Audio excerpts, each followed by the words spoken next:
নমস্কার বন্ধুরা, তোমরা সবাই কেমন আছো? আশা করি খুব ভালো আছো। তোমাদের সকলকে জিএস মৌমিতা চ্যানেলে স্বাগত জানাই। আজ বিকেল বড়মশাই স্কুল থেকে আসবার পরই বলল, তাড়াতাড়ি রেডি হয়ে যাও, তোমাকে একটা নতুন জায়গায় নিয়ে যাব। আমি তো রেডি হয়ে গেলাম। তারপর আমাকে নিয়ে চলে এলো পুরাতন আন্দোলে, যেখানে হচ্ছে কুন্ডুদের রাস উৎসব। আসবার পরই রাধাকৃষ্ণের সেই লীলাটি দর্শন করে নিলাম। এইখানে দেখছি রাধাকৃষ্ণকে সুন্দর করে পুজোও করা হয়েছে, আর সন্ধ্যায় দেওয়া হচ্ছিল স্নান জল, সেটিও একটু ঠাকুরের নিয়ে নিলাম। এরপরই সোজা আমরা বেরিয়ে গেলাম কুন্ডুদের বাড়ির রাস উৎসব দেখতে যাব বলে। তার আগেই কুন্ডুদের বাড়ি ঢোকবার আগেই কুন্ডুদের যে মাঠটি রয়েছে ওইখানে হচ্ছে মেলা, প্রচুর বড় একটি মেলা বসেছে, আর সেইটি পেরিয়ে যেতে হবে কুন্ডুদের বাড়ি। তো আগে আমরা মেলাটি একটু ঘুরে নিই।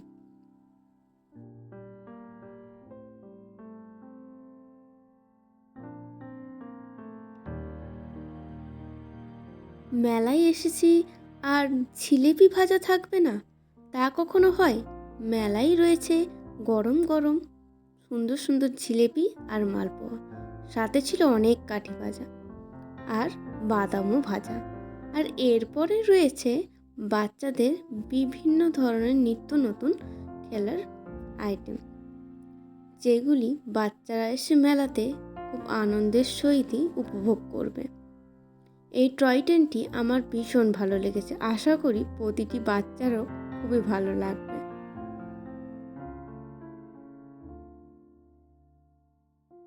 রাসমেলায় এসে আশা করি কোনো বাচ্চাই হতাশ হবে না, কোনো না কোনো খেলার অ্যাক্টিভিটি করেই বাড়ি যাবে। এখানে রয়েছে সুন্দর একটি চিলড্রেন পার্ক, সেখানে বিভিন্ন রকমের অ্যাক্টিভিটি রয়েছে বাচ্চাদের, সেগুলো কম বেশি সমস্ত বাচ্চারাই করছে, আর যেটি দেখতে অপূর্ব লাগছে। এরপরই মেলাতে তো বিভিন্ন রকমের হরেক মালের জিনিসপত্র রয়েছে।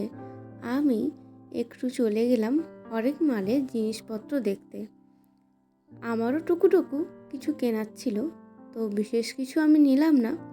তো কিনি বাড়ির আমার কি প্রয়োজন দেখে দেখে চলে এলাম রান্না করার এই সুন্দর একটি ঢাকনা নিতে, যেটি আমার একেবারেই ছিল না পোড়ার মাপে এটি হবে, তাই এটিকেই নিয়ে নিলাম। এটার নাম কি বলে আমি কিন্তু তা জানি না।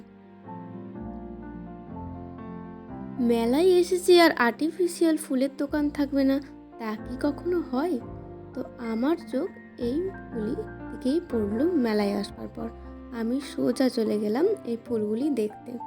কি অপূর্ব সুন্দর লাগছে ফুলগুলো, তাই না? এই কয়েকদিন আগেই ঘাটালে গিয়েছিলাম আমি রাসের মেলা দেখতে, সেখান থেকেই নিয়েছিলাম একখানা ফ্লাওয়ার ভাস। তাই আর এইবারের রাস মেলাতে আমি কোনো কিছুই ফুল বা ফ্লাওয়ার ভাস কোনোটাই নিলাম না। এরপরেই আমার চোখ গেল এই সুন্দর সুন্দর লেডিস ব্যাগগুলোর দিকে, যেগুলি দেখতে অপূর্ব সুন্দর।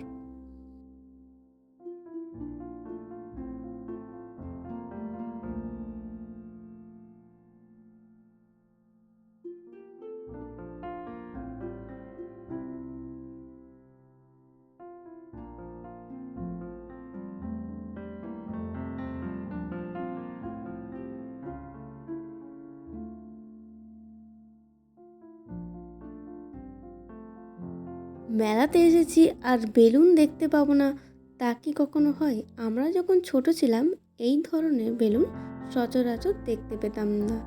তো এখন দেখছি যে লাইট লাগানো বেলুনগুলি অপূর্ব সুন্দর দেখতে, আর মেলাতেও রয়েছে। তো এরপরেই আমরা সোজা চলে এলাম কুন্ডুদের রাস উৎসব দেখতে। কুন্ডুদের ঠিক বাড়ির কাছেই আমি দাঁড়িয়ে আছি, আর সন্ধে একটু হতে না হতেই ভিড়টা শুধু একবার তোমরা দেখো। এই হচ্ছে কুন্ডুদের বাড়ি, যেটি বাইরে থেকে দেখতে অপূর্বই সুন্দর। ভেতরে একটু ঢুকবার পরে দেখি দুটি দারোয়ান গেটের দুই পাশে রয়েছে, আর বাড়িটিকে কি অপূর্বই না সুন্দর দেখতে লাগছে। গোটা বাড়িটিকে গোল্ডেন কালারের টুনি দিয়ে সাজানো হয়েছে। আর বাড়িটা দেখেই তো আমার মন প্রাণ একেবারেই ভরে গেল। কি না অপূর্ব সুন্দর বাড়িখানা।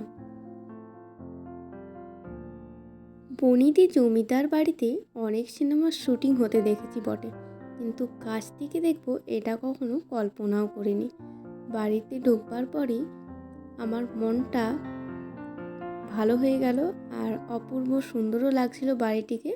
আমি তো বেশ 5-10 মিনিট নাগাদ বাড়িটাকে ঘুরে ঘুরে দেখলাম। বাড়ির মধ্যে এই সুন্দর রাধাকৃষ্ণের মূর্তিগুলো রয়েছে। রাস উৎসব যেহেতু, প্রতিটি সুন্দর করে সাজানো গুছানো ডেকোরেশন করাই ছিল। চলো এবার কুন্ডুদের রাস উৎসবটি, মানে যে রাস উৎসব আয়োজন করা আছে সেটি একটু আমরা ঘুরে ঘুরে দেখি।